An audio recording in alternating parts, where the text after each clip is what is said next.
Today will be starting with module 2। Okay.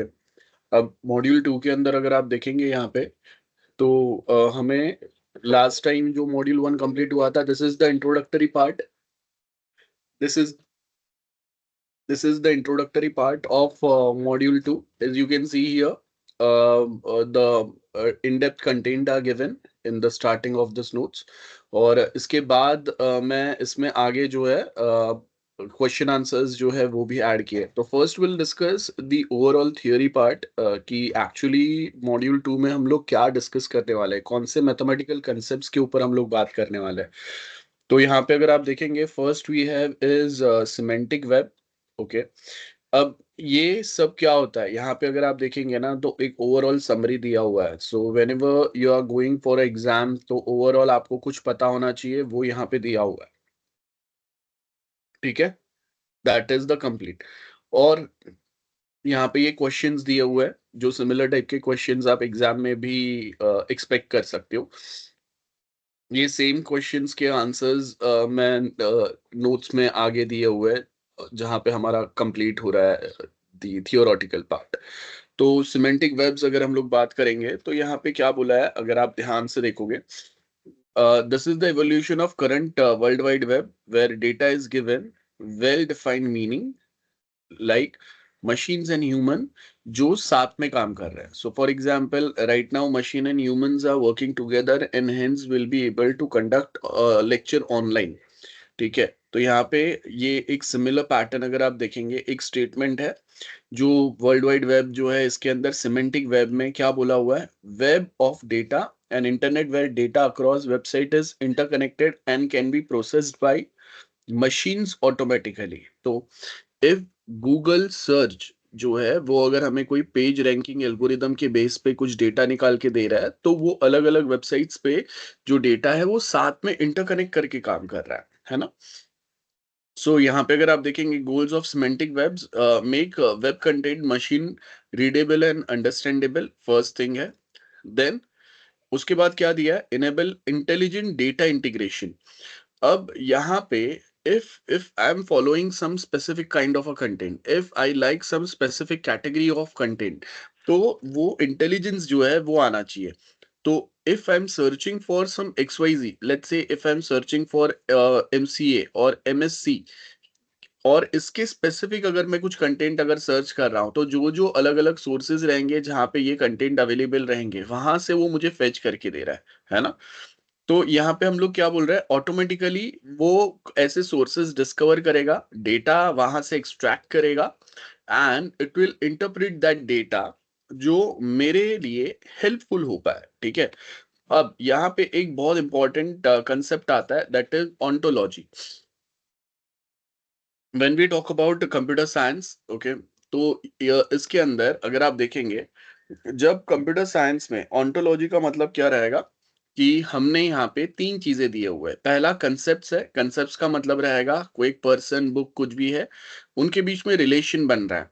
For example एक person है जिसने, the person is author of some book, और उसके attribute रहेंगे। अब एट्रीब्यूट के अंदर उसका एक सोशल नेटवर्क अकाउंट हो सकता है, उसका डेट ऑफ बर्थ हो सकता है, वो बुक का प्राइस हो सकता है, कुछ भी हो सकता है। तो यहाँ पे ये तीन अलग अलग चीजों के बीच में जो रिलेशन बन रहा है ना, उसको हम लोग ऑन्टोलॉजी बोल रहे हैं। अब ये रिलेशन की जरूरत क्यों है, because sometimes I might be searching for some website, sorry some book, reference book. For example आप ये एसएनए सब्जेक्ट के लिए, let's say I am searching for some book. अब मुझे वो बुक का नाम नहीं पता है, बट आई नो कि ये XYZ ऑथर है।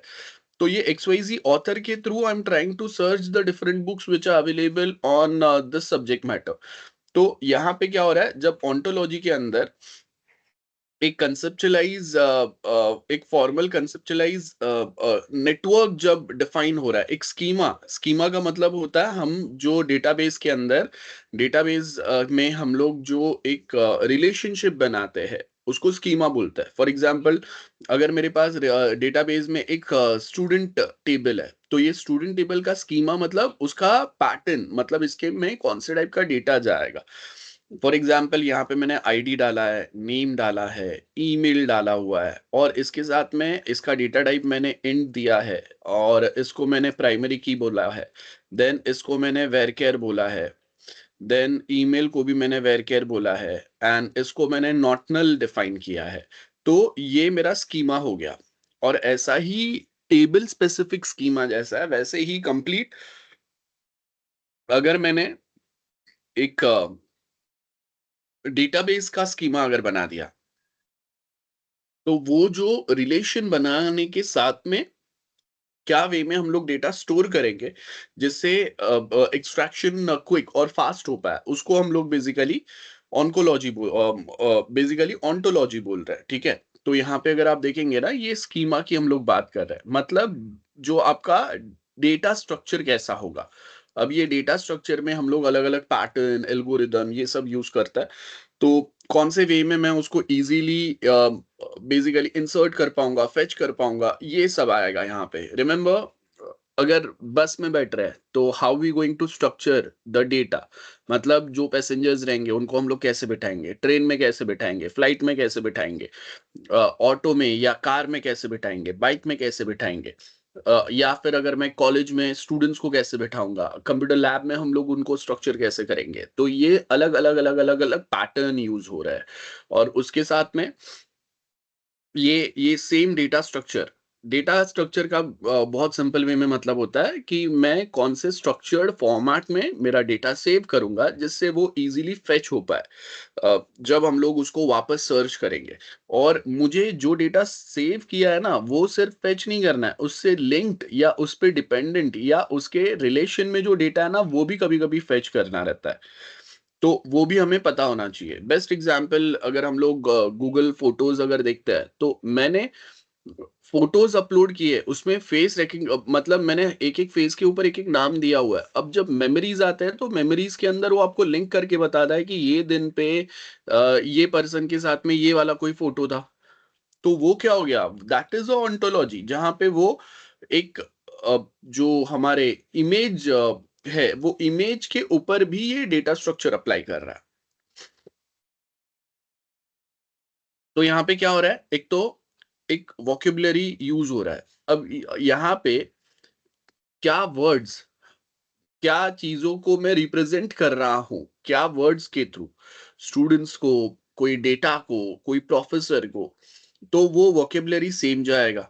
जैसे अगर हम लोग बोल रहे हैं कि कोई पॉलिटिकल सिनारियो में हम लोग कोई एक्स वाई जी पॉलिटिशियन को एक कोई वर्ड से रिप्रेजेंट कर रहे हैं, for example Trump going on right now, तो उसको हम लोग को एक वर्ड से रिप्रेजेंट कर रहे हैं। I am not labelling any word, but news में अगर वो बहुत ज्यादा पॉपुलर है तो आप देखोगे कि वो vocabulary will be attached with that X Y Z persons different search जो लिंक आएंगे।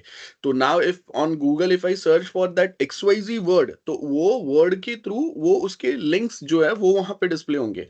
तो यहाँ पे अगर आप देखेंगे this define the meaning and relation between the terms and machines जो है कैन रीजन ओवर कि हम लोग यहाँ पे न्यू इंफॉर्मेशन कैसे प्रोवाइड कर सकते हैं। अब यहाँ पे की टेक्नोलॉजीज कौन से रहते हैं ऑन्टोलॉजी के अंदर, एक रहता है आरडीएफ, रिसोर्स डिस्क्रिप्शन फ्रेमवर्क। अब यहाँ पे क्या रहेगा, ये बेसिकली हमें सब्जेक्ट प्रेडिक्ट, मतलब मैं अगर बोल रहा हूँ कि if I am searching for the trade war और टेरिफ वॉर गोइंग ऑन, तो वो टेरिफ वॉर जो चल रहा है उसके रिलेटेड जो सबसे लेटेस्ट न्यूज रहेगा या सबसे हॉट टॉपिक जो रहेगा जिसको बहुत सारे लोगों ने रीड किया है या लाइक किया है वो यहाँ पे रिप्रेजेंट होगा। Same way web ontology language के अंदर हम लोग जैसे कोई एक एग्जाम्पल लैंग्वेज यूज करते हैं एक डॉक्यूमेंट बनाने के लिए, वैसे ही अगर आप देखेंगे ये एक लैंग्वेज पैटर्न है जो कॉम्प्लेक्स ऑन्टोलॉजीज या रिलेशनशिप्स जो रहेंगे, जो डेटा हमने सेव किया है इंटरनेट पे वेब पेजेस पे, उसको लिंक करने में हेल्प कर सकता है। और वैसे ही यहाँ पे हमारे पास एक क्वेरी लैंग्वेज है जो डेटाबेस से डेटा एक्सट्रैक्ट करने में हेल्प करेगा। अब जैसे ऊपर हमने एक रिलेशन बताया, यहाँ पे कंसेप्ट रिलेशन एट्रीब्यूट्स जिसमें एक पर्सन होगा। कंसेप्ट मींस एक पर्सन बुक कुछ हो सकता है। रिलेशन मींस उसका नेम है, ये पर्सन है, इसका नेम है and he is the author of XYZ book, तो ये रिलेशन हो रहा है, बराबर है ना, और उसके कुछ एट्रीब्यूट्स है। तो सेम वे यहाँ पे अगर आप देखेंगे, ये हमने यहाँ पे ये एक RDF ट्रिपल दिया हुआ है। RDF का मतलब क्या रहेगा, रिसोर्स डिस्क्रिप्शन फ्रेमवर्क, जिसके अंदर हमने क्या यहाँ पे बोला है, जॉन नोन और उसके साथ में एक और कोई ऑब्जेक्ट है। तो अब यहाँ पे जब हम लोग ये वर्ड को सर्च करेंगे तो ये वर्ड कैसे जाएगा, फॉर एग्जाम्पल मैं गूगल पे या कोई एक XYZ वेबसाइट पे अगर सर्च कर रहा हूँ description about the person John, और वो जॉन कहीं ना कहीं लिंक्ड विद एलाइज, ऐसा है। तो अब ऐसा हो सकता है कि कोई डिस्प्यूट चल रहा है या दोनों में कोई रिलेशन है, ब्रेकअप हो गया, कुछ भी वो सब यहाँ पे जाएगा। सेम वे एकेडमिक डोमेन्स की अगर हम लोग बात करते हैं, जैसे यूनिवर्सिटी लेवल पे, तो यहाँ पे पर्सन, स्टूडेंट, प्रोफेसर, कोर्स, तीन अलग अलग आपके डोमेन आ सकते हैं, कंसेप्ट्स आ सकते हैं, और उनमें रिलेशन क्या रहेगा, सेम, बहुत इजी है। प्रोफेसर कोई कोर्स में रहेंगे, students are enrolled in some course and course जो है यहाँ पे क्या रहेगा, जो कोर्स हम लोग यहाँ पे फॉलो कर रहे हैं वो कहीं ना कहीं एक स्पेसिफिक या मल्टीपल स्पेसिफिक कोर्सेज से लिंक्ड रहेगा, right. Like right now there are two courses which are interlinked because of one common subject, है ना। तो वैसा सेम यहाँ पे हो सकता है। एग्जाम्पल अगर आप यहाँ पे देखेंगे कि ये XYZ प्रोफेसर है, वो कोई तो एक जो सब्जेक्ट है वो पढ़ा रहा है, देन ये स्टूडेंट है जिसने एनरोल किया हुआ है ये सब्जेक्ट के लिए। अब ये जो सब्जेक्ट है has pre requisite of maths, तो मतलब ये सब्जेक्ट पढ़ने के लिए मुझे मैथ्स आना चाहिए। जैसे आप कोई अगर सब्जेक्ट पढ़ रहे हो तो वो सब्जेक्ट ढंग से पढ़ने के लिए आपको आईटी का कोई बेसिक नॉलेज, कोई XYZ सब्जेक्ट का नॉलेज होना चाहिए। अब मैं अगर आपको कंप्यूटर नेटवर्किंग अगर पढ़ा रहा हूँ या नेटवर्क प्रोग्रामिंग अगर पढ़ा रहा हूँ, तो वो अगर जावा में है तो प्री रिक्विजिट क्या रहेगा, यू सपोज टू नो जावा।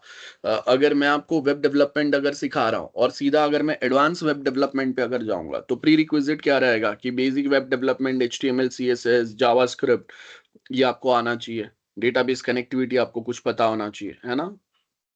तो यहाँ पे अगर आप देखेंगे वो सिमिलर पैटर्न दिए हुए दैट ये XYZ स्टूडेंट जो है उसने सबसे पहले मैथ्स पढ़ा हुआ होना चाहिए। जैसे आज के टाइम पे if I talk about computer science, machine learning, XYZ things, तो वो सब्जेक्ट्स पढ़ने के लिए मुझे कंप्यूटर साइंस में सॉरी डेटा साइंस के लिए जो बेसिक मैथ्स है ना, वो बेसिक मैथ्स पता होना चाहिए। मशीन लर्निंग में स्पेशली उसका रिक्वायरमेंट है।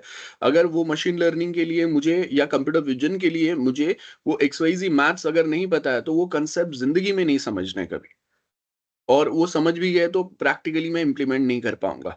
तो इसका मतलब क्या हो गया, दिस अप्लाइड मैथ्स, ठीक है, I can say this is applied maths, that applied maths is very much required when I suppose to work with any XYZ subject. तो यहाँ पे रियल वर्ल्ड एग्जाम्पल दिए हुए हैं, जैसे हेल्थ केयर है, तो हेल्थ केयर के अंदर मेडिकल टर्म्स अगर मुझे पता नहीं है तो पेशेंट का डेटा मैं कैसे इंटरप्रेट कर पाऊंगा। Now when we read any XYZ report, तो हमें पता नहीं है because very tough medical terms are used है। अब एक छोटे से बीमारी जिसको हम लोग अगर कुछ XYZ नाम से रिफर कर रहे हैं, लेकिन मेडिकल टर्म्स में उसके कुछ अलग नाम है। Then same way e commerce, अब यहाँ पे अगर आप देखेंगे कोई एक प्रोडक्ट है, रिमेम्बर नाउ अमेजोन है, अमेजोन के ऊपर पचासों जो कंपनीज है या मर्चेंट्स है, they are selling the same product, okay. For example if I go on Amazon, अब अमेजोन के ऊपर इफ यू नोटिस कि मैं let's say I am trying to buy this toy, ठीक है। अब ये जो टॉय है या ये वाला कोई भी या let's say this is quite popular, तो this toy is basically sold by multiple merchants, but इसमें से कौन सा मर्चेंट जो है ये टॉय मुझे बेचेगा, या कौन से मर्चेंट ने पब्लिश किया हुआ टॉय के डिटेल्स यहाँ पे सबसे ऊपर आएंगे और किसके डिटेल्स बाद में यहाँ पे रेफर में आएंगे। ये देखो यहाँ पे आपको ये नीचे ये डिटेलिंग दिखाई देगा, this is the best thing, दिख रहा है आपको ये वाला पार्ट। तो ये बेसिकली क्या बता रहा है कि इसका रेटिंग अच्छा है, ठीक है। अब वो रेटिंग आपको दिखेगा ही देगा, लेकिन ये 5,000 से ज्यादा लोगों ने जब अगर रेटिंग दिया हुआ है तब जाके उसको ये लेवल का रेटिंग मिला है। यहाँ पे उतने लोगों ने रेटिंग नहीं दिया, यहाँ पे नहीं दिया, यहाँ पे नहीं दिया, है ना? यहाँ पे तो बहुत कम लोगों ने दिया है। तो ये अगर आप देखेंगे ये ज़्यादा हाइलाइट नहीं हो रहा है, ये बाद में सजेशन में दिख रहा है मुझे। लेकिन ये एक जो टैग है, ये टैग कोई एक ही प्रोडक्ट के साथ में या 2 प्रोडक्ट के साथ में आ रहा है। तो if I click on this tag, तो यहाँ पे आपको दिखाई देगा कि उसके डिटेलिंग के साथ में वो मुझे प्रोडक्ट आ रहा है। तो ये कैसे पॉसिबल हो रहा है? Because of when we talk about e commerce, तो यहाँ पे अगर आप देखेंगे, जो हमने स्टैंडर्ड मार्कअप किया हुआ है फॉर प्रोडक्ट रिव्यू ऑफर्स, जो जिसके थ्रू अगर ये सेम चीज़ अगर मैं गूगल पे जाके करूँगा, तो गूगल भी मुझे यहाँ पे कुछ ना कुछ, जैसे अगर मैं यहाँ पे सर्च कर रहा हूँ वन प्लस, अब मैं यहाँ पे कोई एक वन प्लस फ़ोन का नाम डाल रहा हूँ। तो if you notice here very carefully, ये अमेज़न का, वन प्लस का ऑफ़िशियल साइट का, देन फ्लिपकार्ट का, ये अलग-अलग लिंक्स दे रहा है मुझे, है ना? और वो लिंक जो है वो साइट पे डायरेक्टली वो स्पेसिफिक प्रोडक्ट पे मुझे लेके जाएगा। तो यहाँ पे हम लोग क्या बता रहा है कि जब अगर हम लोग ये ओंटोलॉजी प्रॉपरली जब परफॉर्म करता है ना, तो गूगल या कोई भी सर्च इंजन, जैसे माइक्रोसॉफ्ट का बिंग है, या फिर अभी हम लोग गूगल यूज कर रहे हैं, या duck you search engine use कर रहे हैं, कुछ भी है, तो वो प्रोडक्ट लिस्टिंग जब हम लोग सर्च इंजन पे कुछ करेंगे तो वो इजीली कर पाएगा। तो यहाँ पे अगर आप देखेंगे, social network friend of a friend describe people, there activity and there relationships. अब ये अगर अगर आप देखेंगे ना, ये वाला जो सोशल नेटवर्क वाला जो पार्ट है, अब ये आपको बहुत बेस्ट वे में डिस्क्राइब होता है जब हम लोग लिंक्डइन जैसे नेटवर्क पे, अब लिंक्डइन के ऊपर आपने बहुत बार देखा रहेगा कि मैं वहां पे एक्चुअल में मैंने कोई एक मेरा पर्सन के साथ मैं कनेक्टेड नहीं हूँ, लेकिन मेरे मेरे कॉन्टैक्ट में जो लोग हैं, उन्होंने कुछ कमेंट किया, उसकी वजह से वो दिख रहा है। या जो अ, इंस्टा है, इंस्टा के ऊपर भी ऐसे ही हो रहा है कि मेरा फ्रेंड ऑफ फ्रेंड है, अब वो लोगों ने कोई एक कॉमन मेमोरी शेयर किया है जिसके अंदर मेरा जो फ्रेंड है उसको टैग किया हुआ है, एंड हेंस उसको टैग किया, उसने लाइक किया, तो वो सेम डिटेल्स, वो सेम कोई फोटोज वीडियोस मुझे भी दिखाई देंगे, है ना? Now next is digital library. तो अगर आप यहाँ पे वर्ड यूज देखोगे, अब याद रखो ये जो मैंने वर्ड्स सिंपल वे में यहाँ पे आपको ये जो वर्ड्स दिख रहा है ना, this is most important while you right answers in exam. ये वोकेबलरी आपको बना के रखना है। तो मॉड्यूल 2 में कौन से वर्ड्स आप अपने आंसर में ऐड करोगे, कौन से कंसेप्ट्स आप वहां पे डालोगे एज एन एग्जाम्पल, तो वंस वी डिस्कस दिस आपको बहुत इजीली याद रहेगा, तो उसका एक शॉर्ट नोट्स बना के रखना। तो अब यहाँ पे मेटा डेटा का मतलब क्या रहेगा? डबलिन को क्या बोल रहे हैं हम लोग? Meta data ontology for classifying digital resources. अब मेटा डेटा का मतलब क्या रहता है? डेटा अबाउट डेटा, है ना? तो जैसे अगर मैं यहाँ पे सर्च कर रहा हूँ, ये सेम डिवाइस अगर मैं सर्च कर रहा हूँ, तो यहाँ पे अगर आप देखेंगे, ये जो डिस्क्रिप्शन आपको यहाँ पे दिख रहा है, जो ग्रे ग्रे फॉन्ट्स में, ये मेटा डेटा हो गया। ये लिंक पे क्या डिटेल्स है वो बता रहा है। सेम वे यहाँ पे अगर आप देखेंगे, ये भी मेटा डेटा है ना? This part is also a Meta data, जो अगेन ये लिंक के ऊपर कौन सा डेटा मुझे दिखाई देगा वो बता रहा है। यहाँ पे ये भी मेटा डेटा है, जो अगर if I go on Wikipedia, so on Wikipedia which type of content will be accessible, वो आपको बता रहा है। then again this is a metadata, है ना? तो this metadata basically helps to identify, and this metadata basically helps to segregate the sources as well। तो यहाँ पे अगर आप देखेंगे benefits क्या क्या रहेंगे इसके, तो first is interoperability, second is reasoning. Interoperability का मतलब डिफरेंट सिस्टम्स जो है वो एक दूसरे के डेटा समझ पाएंगे। For example, if I'm searching something from my laptop and if you are searching or referring the same thing from your mobile, तो आप जब मोबाइल पे भी ये सर्च करोगे तो भी आपको वो सेम सर्च दिखाई देगा जो हमने रिसेंटली किया हुआ है ना? रीजनिंग कि नए फैक्ट्स आएंगे, कोई लॉजिक रूल्स आएंगे, तो उसके अकॉर्डिंगली जो उसका रैंकिंग है या उससे बेटर कोई डिवाइस है, वो सजेशन आपका अपडेट होगा। ये सेम डेटा जो है वो अक्रॉस मल्टीपल एप्लीकेशंस या डोमेन हम लोग रेफर करेंगे। For example, if I am searching for one device right now, अब जब मैं फ्लिपकार्ट पे, अमेज़न पे, कहीं पे भी अगर जाऊँगा, या फिर कोई एक सोशल बेसिकली गूगल एडसेंस के थ्रू कोई एड्स जब जाएँ आएँगे मुझे दिखाई देंगे, तो उसमें ये सेम चीज़ें विज़िबल होंगे। यहाँ पे आपका सर्च जो है वो एनहांस होगा, improve search precision, then data integration होगा, merge data from multiple heterogeneous sources.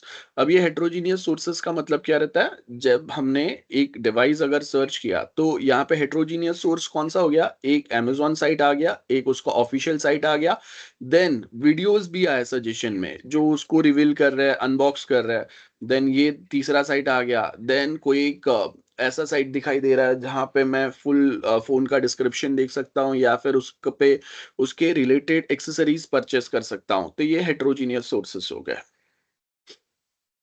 जहाँ पे कोई एक डॉक्यूमेंट, इमेजेस, रिव्यूज़ हर एक चीज़ मुझे दिखाई दे रहा है एक प्लेस पे। चैलेंजेस क्या है? ये बहुत ज़्यादा टाइम कंज्यूमिंग है। आई मीन हमें तो बहुत ईज़िली दिखाई दे रहा है। But when we try to develop the similar mechanism for our own data और for our own kind of a product, तो वो टाइम पे बहुत ज़्यादा मेहनत करना पड़ेगा। ये कहीं न कहीं किसी ने बैकग्राउंड में बहुत ज़्यादा मेहनत किया है, तब ये इतना सर्च रिजल्ट हमें इतना क्विकली मिल रहा है। Then same way domain expertise required है और मल्टीपल ओंटोलॉजी के साथ में हमें अलाइन करना पड़ेगा। This is the summary. Okay. तो अगर आप देखेंगे semantic web machine readable web enable data process करना है, that is semantic web. Semantic का मतलब क्या रहता है? जो हम लोग बेसिकली जब हम लोग एक एचटीएमएल फाइल बनाते हैं, तो वो एचटीएमएल फाइल में लेट्स से ये मैंने एचटीएमएल बनाया टैग, बराबर है ना? अब इसके अंदर मैंने यहाँ पे हेडिंग हेडर डाला, तो ये जो हेडर टैग के अंदर मैं जो भी लिख रहा हूँ और ये हेडर टैग मैंने बंद कर दिया, तो ये सिमेंटिक है। समझो, this is basically this is what is helping my search engine और my machine learning algorithm to fetch the required content.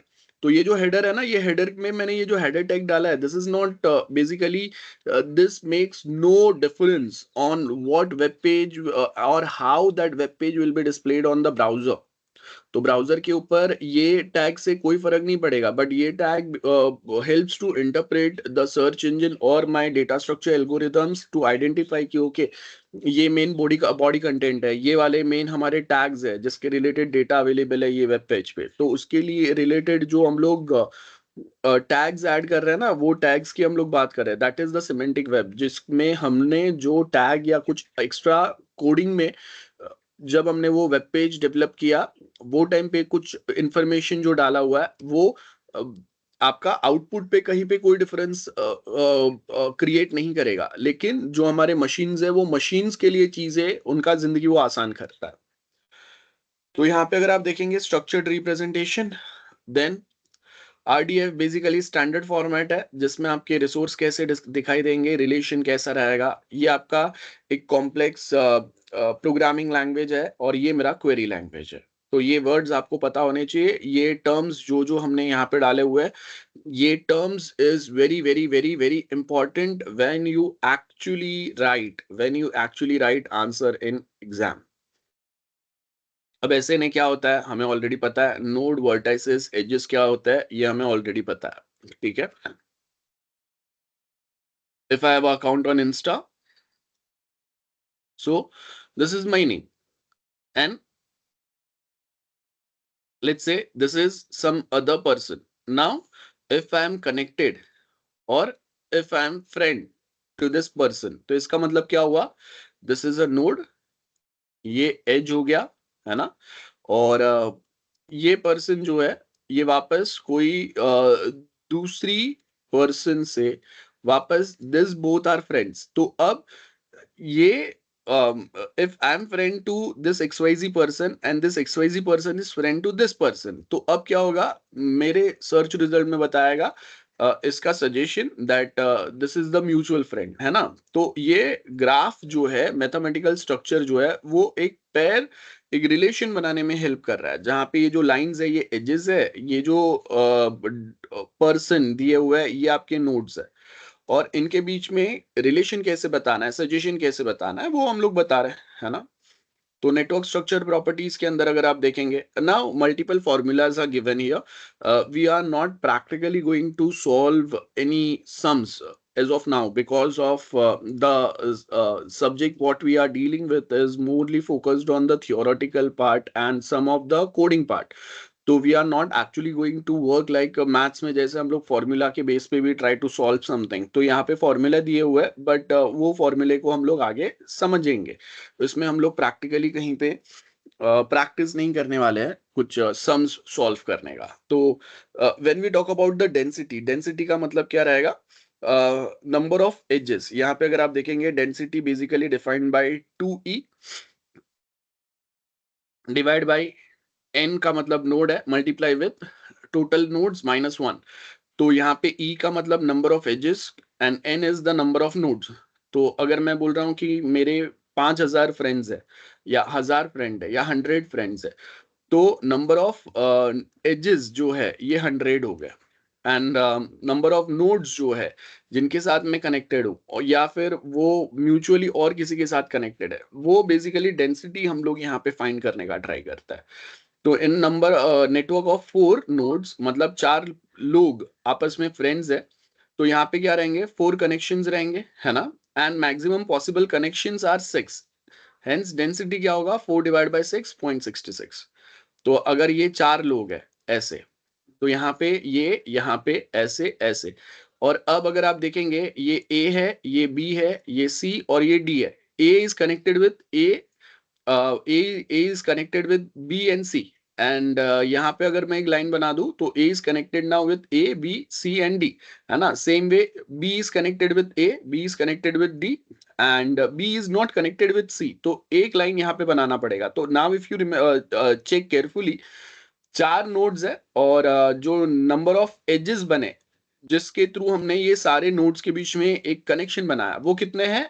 ये 1 एज, 2, 3, 4, ये 5 और ये 6 वाला लाइन। सो यहाँ पे अगर आप देखेंगे क्या बोला हुआ है, मैक्सिमम पॉसिबल कनेक्शंस आर 6। तो जो लाइन हमने जो बनाया, एजेस बनाया ना, वो आपके 6 है और नोड्स आपके 4 है। तो यहाँ पे अगर मैं डेंसिटी की बात करूंगा तो 0.66 हो गया।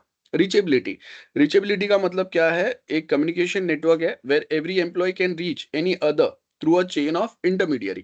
तो इसको हम लोग रीचेबिलिटी बोलता है। तो मैं अगर हायर अथॉरिटीज के पास लेट्स से कि आपको अगर प्रिंसिपल तक पहुंचना है, तो वहां पे चेन रहेगा। वो चेन क्या है? आप प्रोफेसर, प्रोफेसर से एचओडी या फिर उसके ऊपर कोई एक्सवाइजी पर्सन रहेंगे, जहां से you can reach till one XYZ point, जहां पे आपको पता है कि आपका मैसेज एग्जैक्ट कहाँ जाना चाहिए। कनेक्टिविटी है। अब कनेक्टिविटी का मतलब क्या रहेगा? हाउ मेनी नोड्स और links need to be remove to disconnect the network. तो अगर मैंने किसी के साथ अगर वो मेरा फ्रेंड था, मैं अब मैंने उसको अनफ्रेंड कर दिया या अनफॉलो कर दिया, तो कौन से लिंक्स जो है वो डिस्कनेक्ट हो जाएंगे? Removing highly connected person from a team. तो यहाँ पे वो बहुत जरूरी है। मेन तकलीफ क्या रहता है कि मैंने अगर किसी को अनफ्रेंड किया लेकिन फिर भी अब उसके जो हिस्टोरिकल सजेशंस, ये वो म्यूचुअल फ्रेंड्स थे अभी तक, अगर वो मुझे दिखाई दे रहा है ना, that should not be done.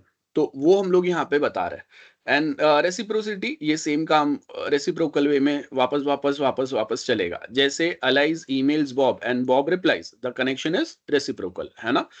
तो अब क्या होगा, एक ईमेल में ही उसका रिप्लाइड पार्ट आएगा। सो this is the main email. Let's say ये मेन ईमेल जो है मैंने सीआर को भेजा है ना? Now CR will reply on this. तो क्या हुआ, ये उसका रिप्लाइड है ना?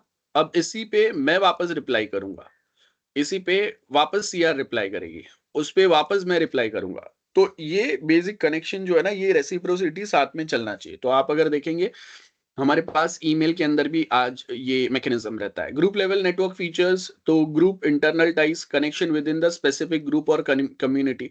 मतलब कोई एक व्हाट्सएप ग्रुप है, कॉलेज ग्रुप है, जैसे अभी हम लोग ने एक गूगल क्लासरूम बना हुआ है, तो वहां पे कनेक्टिविटी है।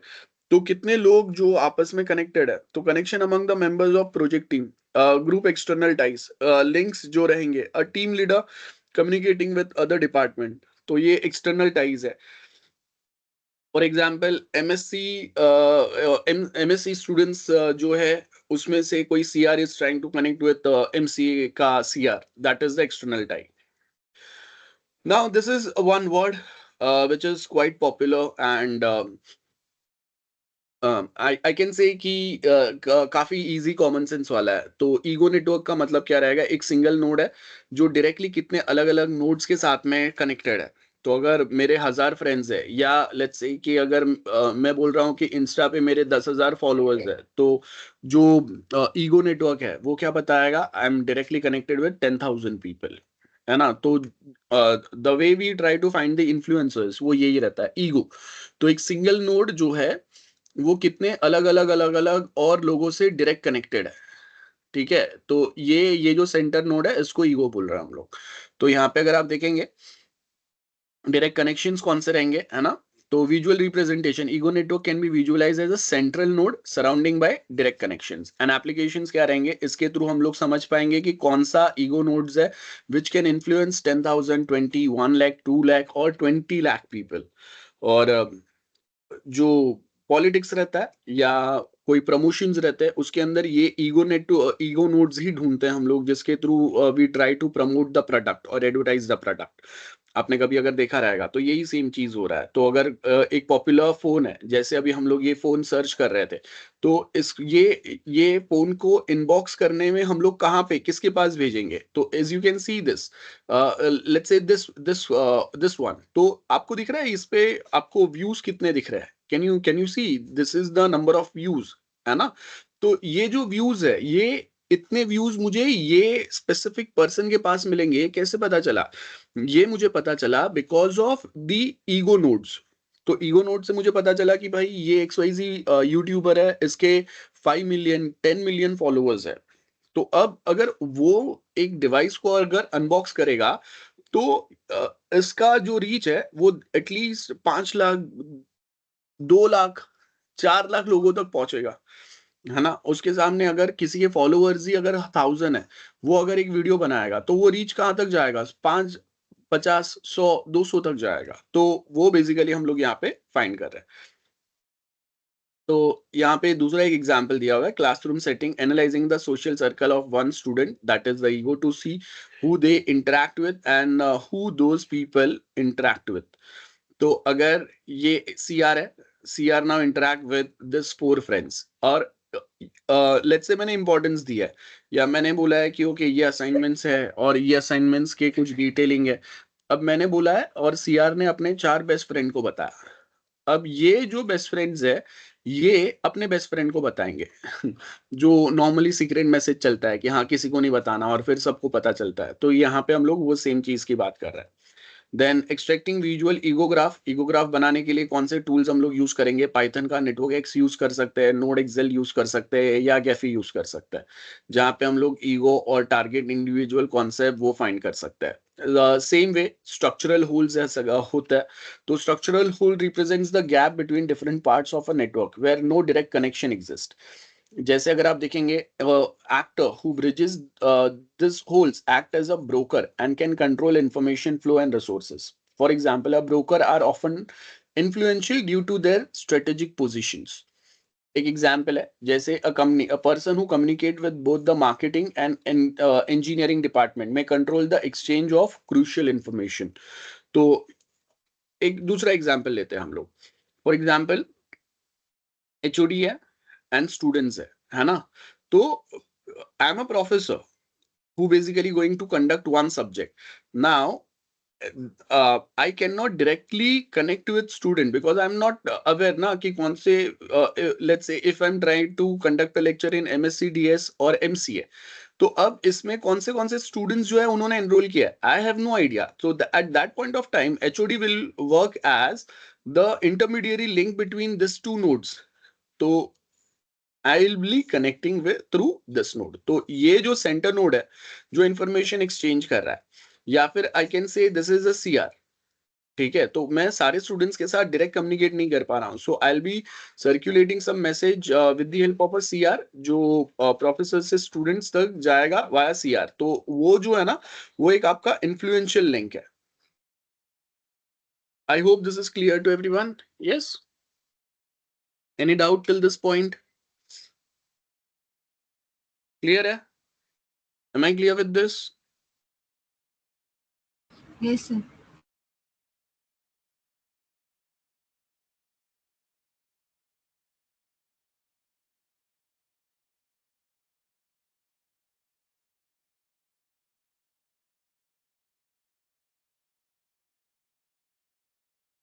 चलो सो इसके बाद नेक्स्ट जो है वो है सेंट्रलिटी मेजर। सेंट्रलिटी मेजर का मतलब क्या रहेगा? Here we basically trying to find it out the most important nodes in a network. यहाँ पे अगर आप देखेंगे नंबर ऑफ डायरेक्ट कनेक्शन जो नोड्स पे रहेंगे तो उसको हम लोग सेंट्रलिटी मेजर भी बोलते हैं। तो friendship network someone with many friends has high degree of centrality. अब याद रखो मेरे अगर फेसबुक पे 2000 फ्रेंड्स है, इसका मतलब ये नहीं है कि वो 2000 से के सारे 2000 लोगों को मैं मिलता हूँ, कनेक्शन में हूँ। नहीं, ये नहीं होगा। वो 2000 में से 20, 25, 30, 40 ही रहेंगे जिनके साथ मैं एक्चुअल में कनेक्शन में हूँ, और बाकी के 2000 से तो रेयरली कभी कुछ बात होता है, नहीं होता है। तो क्लोजनेस सेंट्रलिटी जो है ना, ये बेसिकली आपको एक्चुअल इन्फॉर्मेशन दे रहा है। ये तो बेसिकली बता रहा है नंबर ऑफ काउंट कितना है। अब लेट्स से लिंक्डइन पे आई हैव 2000 फॉलोअर्स या कनेक्शंस, तो अब इसका मतलब ये नहीं है सारे 2000 को मैं बहुत प्रॉपर्ली जानता हूँ।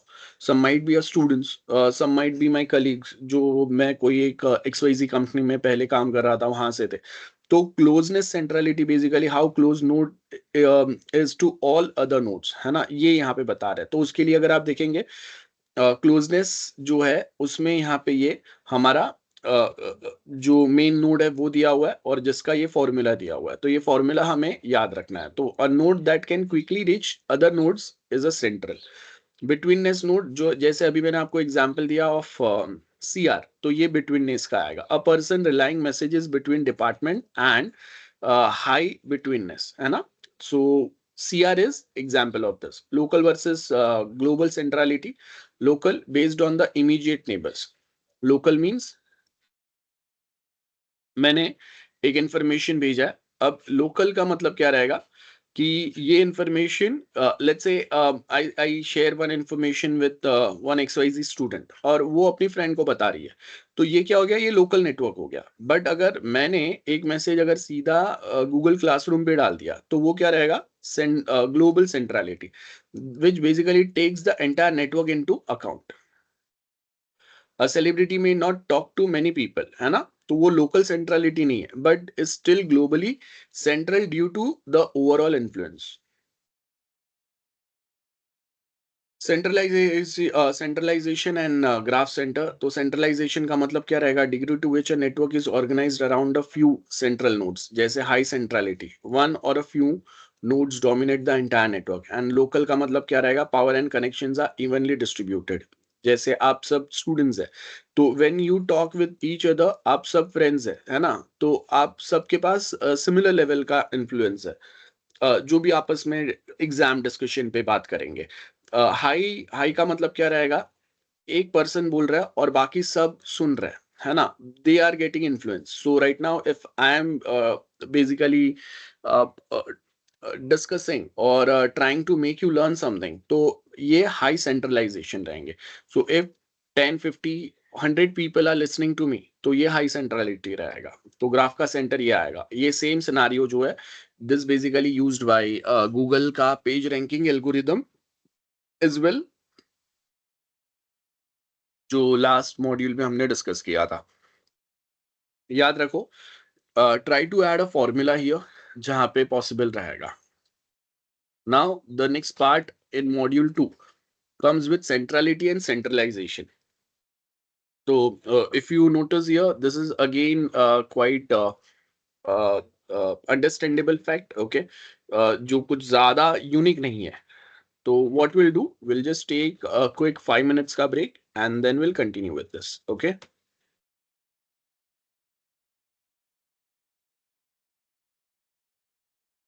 मॉड्यूल 2 के अंदर that basically talks about the centrality and centralisation.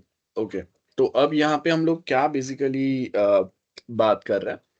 तो when we talk about in SNA, अगर आप देखेंगे कि which one is more influence, और कहीं पे अगर मुझे कोई इंडिविजुअल पर्सन के साथ अगर कनेक्ट करना है, तो एक सेंट्रलिटी समझना बहुत जरूरी है और सेंट्रलाइज नोड्स कौन सा है ये समझना बहुत जरूरी है। जैसे एग्जाम्पल अगर हम लोग देखें, degree centrality, number of direct connection node के साथ कौन से रहेंगे, मेरे डायरेक्ट फ्रेंड्स कौन से रहेंगे।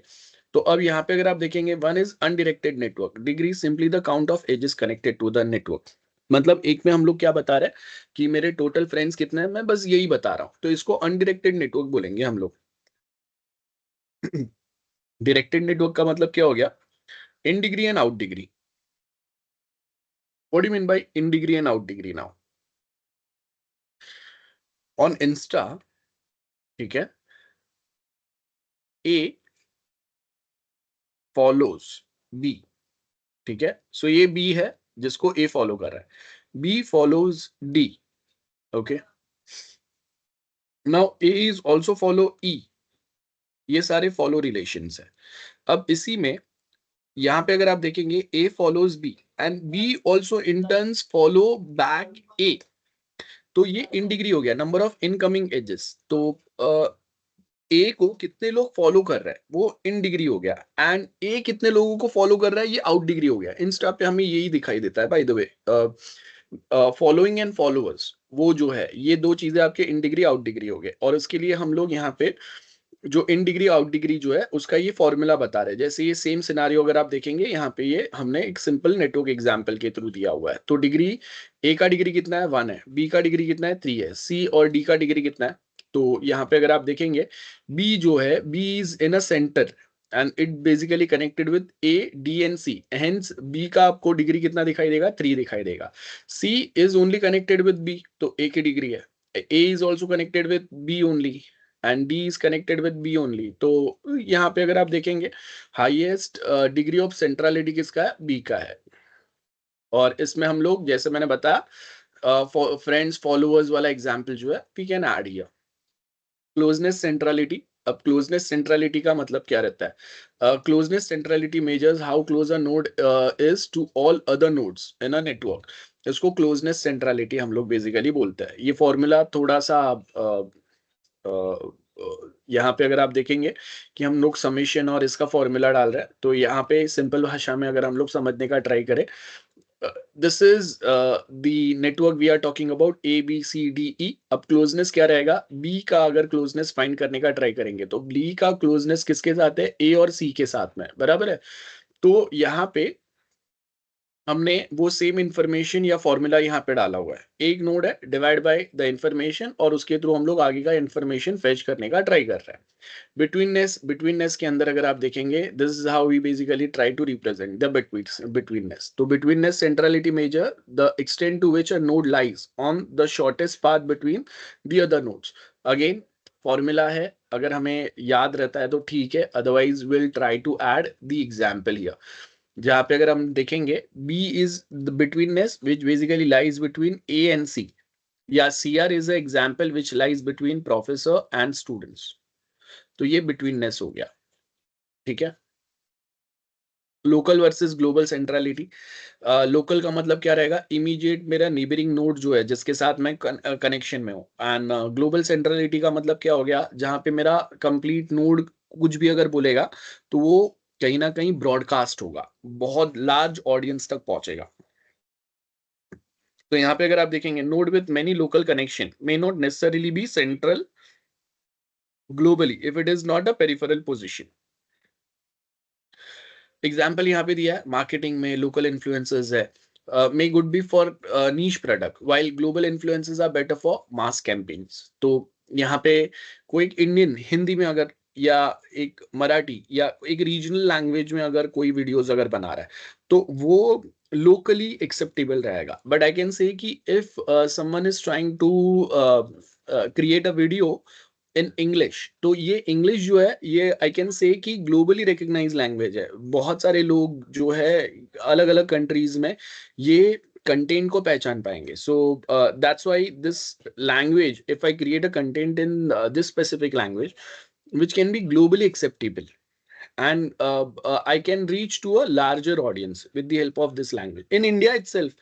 I mean, there are few states जहाँ पे language barrier है, Hindi, Marathi, all people will not be able to interpret what I basically discuss or describe in a regional language. तो वो certain scenario में we can use this pattern.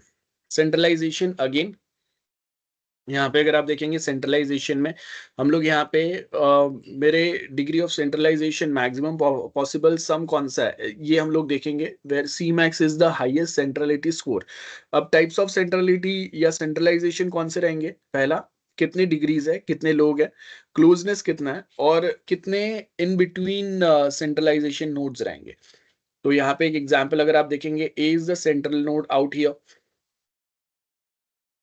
and high centralization removal of A will collapse the entire network. Q because B, C, D rest all are connected with A network only. तो यहाँ पे अगर हम लोग देखेंगे customer service system है, all request go through one point, है ना? तो अगर वो पॉइंट आपका प्रॉपर नहीं काम कर रहा है तो ये पूरा नेटवर्क जो है वो स्टॉप हो जाएगा। Same way when I try to book a cab, तो वो कैब बुकिंग के अंदर भी कोई एक सेंट्रल नोड के थ्रू ही मेरे सारे रिक्वेस्ट जो है वो अलग अलग कैब ड्राइवर्स या रिक्शा ड्राइवर्स तक जा रहा है। तो जो नेटवर्क के थ्रू मेरे रिक्वेस्ट ड्राइवर्स तक जा रहा है राइड बुक करने के लिए, अगर वो ही अगर ब्लॉक हो गया, खत्म हो गया। ठीक है। सेम वे स्विगी जोमेटो का एग्जांपल ले सकता है।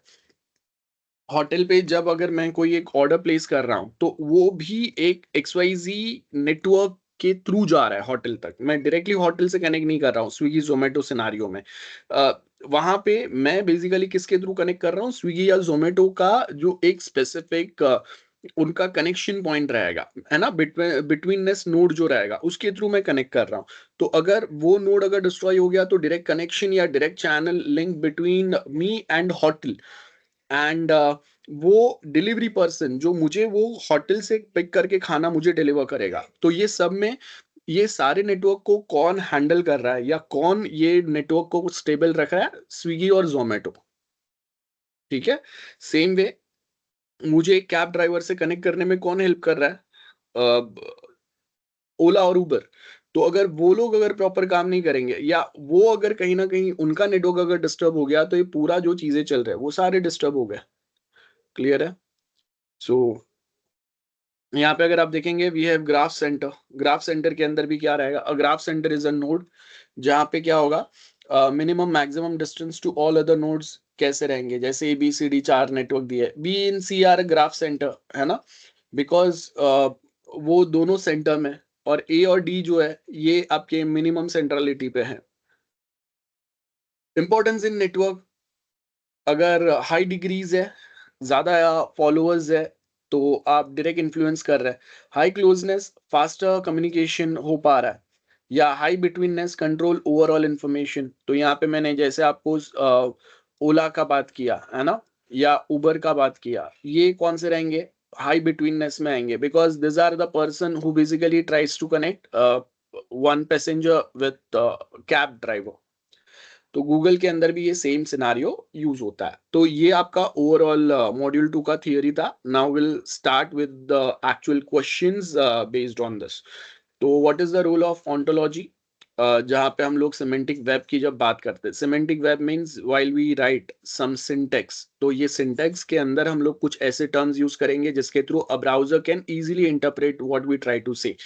जैसे यूजिंग अ हेडर टैग, है ना, यूजिंग द फुटर टैग। तो अब ये मेरे वेब पेज में ये टैग यूज करूँ ना करूँ, मेरे वेब पेज में कोई फर्क नहीं पड़ेगा, वो जैसा है वैसे ही दिखाई देगा। But this is specifically for the search engine, for the background algorithms to understand easily and to formulate the required result as per the requirement। तो ontology क्या रहेगा? फॉर्मल, एक्सप्लिसिट, शेयर्ड कंसेप्चुलाइजेशन, जहाँ पे हम लोग कुछ कंस्ट्रेंट्स या relationships को बेटर वे में रिप्रेजेंट करने का ट्राई करेंगे। यहाँ पे कौन सी चीजों को हम लोग ट्रेडिशनल वेब से जब सिमेंटिक वेब पे लाते हैं तो जो मशीन लर्निंग जो है ये बेटर वे में वो कंटेंट को समझ पाएगा, इंटरप्रेट कर पाएगा एंड ओवरऑल कंटेंट को फ्रेम या कस्टमाइज करके हमें दे पाएगा। रूल ऑफ ऑन्टोलॉजी, पहले तो कॉमन वोकेबलरी यूज कर रहे हैं हम लोग। वोकेबलरी का मतलब क्या रहेगा? मैं अगर यहाँ पे लेट्स से मैंने यहाँ पे एक कोई वर्ड अगर यूज किया, जैसे ऑथर है, राइटर है ना, पर्सन है, तो वो कोई एक स्पेसिफिक टर्म्स में या रिलेशन में ही हम लोग यूज कर रहे हैं। अगर मैं फॉलोअर्स बोल रहा हूँ तो मैं इंस्टा का ही बात कर रहा हूँ when I talk about followers, है ना? If I talk about connections तो I am talking about LinkedIn only. Okay, तो ये आपका वोकेबुलरी हो गया। तो if I try to search कि okay how many connection this XYZ person got, तो वो लिंक्डइन का इंफॉर्मेशन आपको फेच करके बता रहा है, वो इंस्टा का नहीं बताएगा वो टाइम पे। तो यहाँ पे अगर आप देखेंगे, if one data set uses the term author, another uses writer, an ontology can define both equivalent property of a class person. तो वो दोनों में वो बताएगा कि ओके मैं इंस्टा पे फॉलोअर्स की बात करूं या लिंक्डइन पे मैं कनेक्शंस की बात करूं, we are indirectly talking about, let's say I am talking about a person name Raj. ठीक है, तो मैं अगर उसके फॉलोअर्स सर्च कर रहा हूँ या मैं उसके कनेक्शन सर्च कर रहा हूँ, तो इन शॉर्ट हम लोग क्या किसकी बात कर रहे हैं, राज की बात कर रहे हैं, है ना? जो कितना इन्फ्लुएंशियल है, ये हम लोग समझने का ट्राई कर रहे हैं। तो नॉलेज रिप्रेजेंटेशन यहाँ पे अगर आप देखेंगे, basically this basically defines the domain knowledge. Domain knowledge का मतलब है, if I talk about machine learning, तो this is the domain और मुझे उसका नॉलेज कितना है ना? तो इंडिविजुअल और प्रॉपर्टी रिलेशंस कितने हैं। फॉर एग्जांपल अगर मैंने 10 प्रोजेक्ट बनाया, तो there is a relation between a subject and the work which is done by it. तो इंडिविजुअल इंस्टेंसेस या प्रॉपर्टीज या रिलेशंस कितने हैं, तो the structure allows a reason about the relation. Then interlinking data रहेंगे जहाँ पे हम लोग अलग-अलग कुछ फ्रेमवर्क्स यूज कर सकते हैं, जो मुझे कोई रिसोर्स डिस्क्रिप्शन में हेल्प कर पाएगा, या फिर एक वेब लैंग्वेज जब मैं यूज करूंगा जिसके थ्रू मैं इजीली, जो क्राउलर्स रहेंगे, वेब क्राउलर्स रहेंगे, वो बेसिकली मुझे चीजों को लिंक करके इजीली रिक्वायर्ड एक कीवर्ड या एक स्टेटमेंट बेस्ड सर्च ढूंढने में हेल्प करेंगे। तो जैसे मैंने बताया, मशीन रीजनिंग में हमारे पास अलग-अलग कुछ रीजनिंग इंजिन्स रहते हैं, ठीक है? जिसमें एक पैलेट और हर्मी करके है, जो ये इम्प्लिसिट नॉलेज फाइंड करने में हेल्प कर रहा है। कौन सा इम्प्लिसिट नॉलेज? अगर मैं बोल रहा हूँ, if I talk about a cat, तो अब ह्यूमन अंडरस्टैंडेबल है कि we are talking about animal, and अगर मैं बोल रहा हूँ कि वो कैट का नाम टॉम है, तो still we are talking about animal only. Remember, Tom is a cat and cat is animal, है ना? तो अब अगर मैं यहाँ पे इफ आई से कि we are talking about cat, तो आपको ये समझ में आता है कि we are talking about animal only. And now if I say कि Tom is a cat and, तो आपको इजीली, मतलब मेरे मशीन को इजीली समझ में आना चाहिए कि when we are talking about Tom, तो we are talking about animal only. Best example, हम लोग कैट बोल रहे हैं but we don't talk about kitty. तो यहाँ पे अगर आप देखेंगे, when we talk about kitty, तो मैक्सिमम नंबर ऑफ टाइम आपको यहाँ पे दिखाई देगा कि when people use word kitty which is a quite different spell, this spell quite differently compare to how we spell, but फिर भी यहाँ पे वो आपको क्या बता रहा है, वो आपको यहाँ पे कैट के इमेजेस वीडियोस बता रहा है। तो ये सेम सिनारियो है यहाँ पे, ठीक है? तो सर्च इंजन पे आप सर्च प्रेसिजन लाने के लिए allow users to query based on the concept rather than keywords. For example, all employees who are also managers can return result using hierarchical class information. Data integration, health care, finance, इनके related diverse data sources के through हम लोग लाने का try कर रहे हैं। तो ये होगा। देन फ्रेंड ऑफ फ्रेंड, ये वाला आपका एक एग्जाम्पल है, बेस्ट एग्जाम्पल है, जहाँ पे अगर आप देखेंगे सब्जेक्ट क्या है और ऑब्जेक्ट क्या है। तो subject is Alice is a friend of friend known for Bob, then Alice उसका नेम क्या है ये बता रहा है, बॉब उसका नेम क्या है, और बॉब का ईमेल आईडी क्या है वो बता रहा है। तो friend of friend person is a class. यहाँ पे अगर आप देखेंगे, नेम नोन है ना, और उसका कनेक्शन जो ईमेल आईडी है, ये आपको रिप्रेजेंट करने में हेल्प कर रहा है। सेकेंड क्वेश्चन है, रिसोर्स डिस्क्रिप्शन फ्रेमवर्क क्या क्या होगा, क्या पर्पस के लिए हेल्प कर रहा है। तो यहाँ पे अगर आप देखेंगे रिसोर्स डिस्क्रिप्शन फ्रेमवर्क, तो जो हम लोग W3C का मतलब क्या है, वर्ल्ड वाइड वेब कंसोर्टियम। तो बहुत सिंपल भाषा में जो WWW है उसी की बात कर रहे हैं, तो इंटरनेट की बात कर रहे हैं हम लोग। तो यहाँ पे इंफॉर्मेशन जो इंटरनेट पे अवेलेबल है ना? तो उसको हम लोग यहाँ पे सिमेंटिक वेब के थ्रू इनेबल कर सकते हैं, बेटर स्ट्रक्चर्ड वे में चीजों को रीयूज करने में हेल्प कर सकता है। तो आरडीएफ द ट्रिपल मॉडल जो है, ये बेसिकली फॉर्म से ट्रिपल मॉडल, जहाँ पे क्या क्या चीजें आएंगे, क्या ट्रिपल चीजों की बात कर रहे हैं? पहला सब्जेक्ट, प्रेडिकेट, प्रॉपर्टी और रिलेशन एंड ऑब्जेक्ट, है ना, जो ऊपर हमने बात किया। जैसे जॉन हैज एज 25, तो अब यहाँ पे अगर आप देखेंगे ये सेम चीज है, ट्रिपल जो प्रेडिकेट की बात की वो है। दूसरा एग्जाम्पल अगर आप देखेंगे, जब अगर हम लोग कोई एक लिंक सर्च कर रहे हैं, तो यहाँ पे सब्जेक्ट क्या हो गया? सब्जेक्ट जो है वो अलाइज है ना? देन प्रेडिकेट क्या हो गया? मैसेज बॉक्स है। एंड ऑब्जेक्ट क्या हो गया? ठीक है, एक्सप्लेनेशन यहाँ पे आपको दिया हुआ है, काफी इजी से एग्जाम्पल है, आई मीन आप देख सकते हो। और उसमें अगर आप देखेंगे और सर्टेन एग्जाम्पल दिया हुआ है, जहाँ पे अलाइज नेम है, सब्जेक्ट क्या है आपका, तो एक लिंक दिया हुआ है जहाँ पे हम लोग वो सब्जेक्ट तक पहुंच सकते हैं। प्रेडिकेट मींस उसका नाम कहाँ पे दिया हुआ है ना? और ऑब्जेक्ट का मतलब कौन एक्सवाइजी एग्जैक्टली कौन से पर्सन की बात हो रही है। अब यहाँ पे आप सेलिब्रिटी का एग्जाम्पल ले सकते हैं, क्रिकेटर का एग्जाम्पल ले सकते हैं, किसी का भी एग्जाम्पल यहाँ पे हम लोग डाल सकते हैं। तो ग्राफ रिप्रेजेंटेशन कैसा हमारा होता है, ग्राफ स्ट्रक्चर हमारा कैसा होगा? तो यहाँ पे अगर आप देखेंगे, ये पर्सन हो गया अलाइस, ये उसका ईमेल आईडी हो गया, वो किसका फ्रेंड है, या किसको कनेक्ट करने का, या किसको वो पहचान सकता है, वो और वो पर्सन का नाम। तो ये सेम सिनारियो हमारा यूज होता है। डिफरेंस बिटवीन जो हमने वेब ऑन्टोलॉजी लैंग्वेज यूज किया था एंड आरडीएफ अगर यूज किया था, पर्पस क्या है? ये डेटा रिप्रेजेंटेशन में हेल्प कर रहा है, और ये बेसिकली एक मॉडल्स प्रिपेयर करने में हेल्प कर रहा है। मॉडल्स, टेक्निकल मॉडल्स और रिलेशनशिप, यहाँ पे कॉम्प्लेक्सिटी एक सिंपल सा फ्रेमवर्क है, जो रिसोर्स डिस्क्राइब करने के लिए हम लोग सर्टन जो टैग्स यूज करेंगे वो है। यहाँ पे आपको बहुत ज्यादा मशीन लर्निंग रिलेटेड चीजों की लॉजिक और एल्गोरिदम की जरूरत पड़ती है, ठीक है, डब्ल्यूओएल में। एक्सपेंसिवनेस, तो यहाँ पे अगर आप देखेंगे बेसिक रिलेशन बता रहा है, ये बहुत बड़े लेवल पे हायरार्की डिस्प्ले कर सकता है। तो लॉजिक रूल्स ज्यादा रहेंगे, कुछ कंडीशंस, लिमिटेशन ज्यादा रहेंगे ओडब्ल्यूएल पे। देन यहाँ पे ज्यादा सिमेंटिक्स से फर्क नहीं पड़ता है, यहाँ पे बहुत ज्यादा सिमेंटिक्स की जरूरत है। इंटरफियरेंस कैपेबिलिटी, यहाँ पे हम लोग लिमिटेड स्कीमा या मॉडलिंग की बात कर रहे हैं, यहाँ पे हम लोग बड़े लेवल पे स्कीमा या मॉडलिंग की बात करते हैं। सेम वे स्टैंडर्ड कौन सा यूज होगा, ये तो सिर्फ W3 पे ही काम कर रहा है, बट यहाँ पे अगर आप देखेंगे W3 पे स्पेशली बिल्ट इन स्टैंडर्ड्स है फॉर OWL। एग्जाम्पल कौन सा है? मेटा डेटा डॉक्यूमेंट, जो खाली सिंपल वे में हमने बनाया हुआ है। लेकिन यहाँ पे अगर आप देखेंगे ना, कि हमने मेडिसिन, बायोलॉजी, ये डोमेन लेके उसके स्पेसिफिक चीजें डाले, तो जब कभी अगर मैं बायोलॉजी की बात करूंगा, अगर मैं मशीन लर्निंग की बात करूंगा, तो वो टाइम पे जो सबसे पॉपुलर रिसोर्स या लिंक है, वो फेच करने के लिए आपको ये ऑन्टोलॉजी लैंग्वेज ज्यादा यूज करेगा। ये अपना ट्रिपल्स पे काम कर रहा है, और यहाँ पे दो क्लासेस, एग्जियोम, जो एग्जॉम्स है, ये सब आएगा। अगर आपने थोड़ा बहुत वेब प्रोग्रामिंग पढ़ा रहेगा, तो मिडलवेयर कंसेप्ट जो आते हैं, एपीआईज जो आते हैं, ये सारे यहाँ पे आपके काम करेंगे।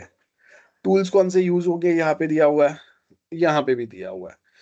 और here is the example of RDF, and here is the example of एक आपका सिंपल सा एक्सएमएल डॉक्यूमेंट है, जिसमें हम लोग हमारे कुछ टैग्स बना सकते हैं। यहाँ पे हमने ओ WOL डाला हुआ है, और क्लास का नाम मेरा स्टूडेंट है, सेकेंड क्लास कोर्स है।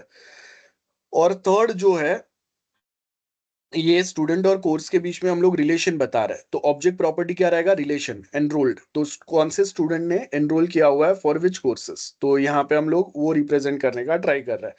और थर्ड नेक्स्ट पार्ट जो है, वो है स्टूडेंट का नेम। तो for example student enrolled in course 101, but वो कौन सा स्टूडेंट है? अलाइज है। तो ये कुछ सिंपल से एग्जांपल है। कभी कहाँ पे हम लोग यूज करेंगे? जहां जहां पे एआई एप्लीकेशन, नॉलेज ग्राफ आपका बनेगा, वहां पे हम लोग इसको यूज कर सकते हैं। Same way, how does ontology help in knowledge representation? Again काफी कुछ हमने डिस्कस किया हुआ है यहाँ पे।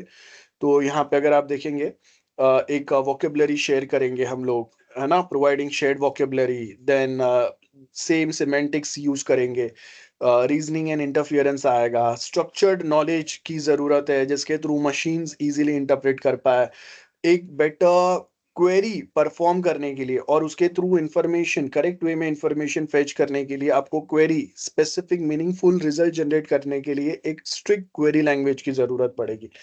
ऑन्टोलॉजी नॉलेज रिप्रेजेंटेशन आपका कैसे काम कर सकता है, जैसे यहाँ पे आपको दिया हुआ है मेरे जो यूनिवर्सिटी डोमेन है इसके अंदर मेरे क्लासेस कौन से रहेंगे, student, professor, course, department, properties या रिलेशंस कौन से रहेंगे, कौन से प्रोफेसर्स कौन से कोर्सेज में पढ़ा रहे या कौन से डिपार्टमेंट या ने कौन से कोर्स ऑफर किए हुए एंड कौन से स्टूडेंट कोर्स में एनरोल किए हुए हैं, है ना। और यहाँ पे वो स्टूडेंट और प्रोफेसर्स के डिटेल आएंगे, एट्रीब्यूट्स आएंगे, बेसिकली इंस्टेंस मींस स्टूडेंट है। Now right now if there are 100 students, तो एमएससी में अगर 100 स्टूडेंट्स है तो वो सारे क्या हो गए, दोज ऑल आर इंस्टेंस और ऑब्जेक्ट। सिंपल हमने उप्स में पढ़ा हुआ है, वो सेम कंसेप्ट है। अब इसको हम लोग वेब ऑन्टोलॉजी में कैसे यूज करेंगे उसका एग्जाम्पल दिया हुआ है। ये आपको अलाइज जो है ये कौन से टाइप का रेफरेंस है, स्टूडेंट है, स्मिथ प्रोफेसर है, ये कोर्स है ना, ये भी कोर्स है। And Smith teaches course CS101, Alice enrolled in CS101। काफी इजी है, मैंने इतना डिफिकल्ट नहीं है। हाँ, जब हम लोग टेक्निकली कुछ वर्ड्स याद रखना है ना, वो वर्ड्स याद रखना आपके लिए जरूरी है। सेम यहाँ पे भी दिया हुआ है जो आप पढ़ सकते हो, यूज केसेस दिए हुए हैं।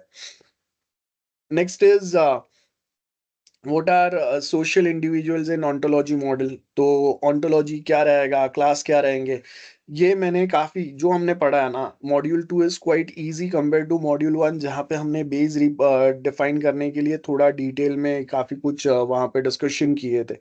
बट अगर वो आपको याद है, और अब जब अगर आप मॉड्यूल 2 और मॉड्यूल 2 के बाद 3 पढ़ेंगे तो आपका काफी कुछ बेस बना हुआ है, तो हर एक चीज आपको वो बहुत डिटेल में याद रखने की जरूरत नहीं पड़ेगी, आप इजीली याद रख पाएंगे। ठीक है, तो यहाँ पे अगर आप देखेंगे सोशल इंडिविजुअल का रोल क्या रहेगा, एग्जाम्पल्स दिए हुए हैं यहाँ पे, सेम एग्जाम्पल जो हमने ऊपर पढ़ा, तो काफी सारे सिमिलर है जो आप यूज कर सकते हैं। यहाँ पे example of ontology representation in social relation, वापस थोड़ा सा चेंजेस रहेंगे।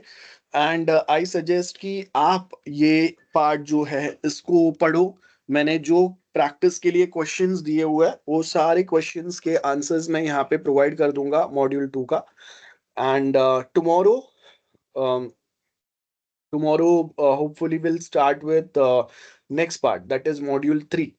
और आपको कहीं पे भी कोई भी डाउट है please let me know. Module 3 start करने के पहले विल डिस्कस मॉड्यूल 2, उसके स्पेसिफिक क्वेश्चंस और topics, and then will switch to module 3। ठीक है, तो will keep this lecture till this point.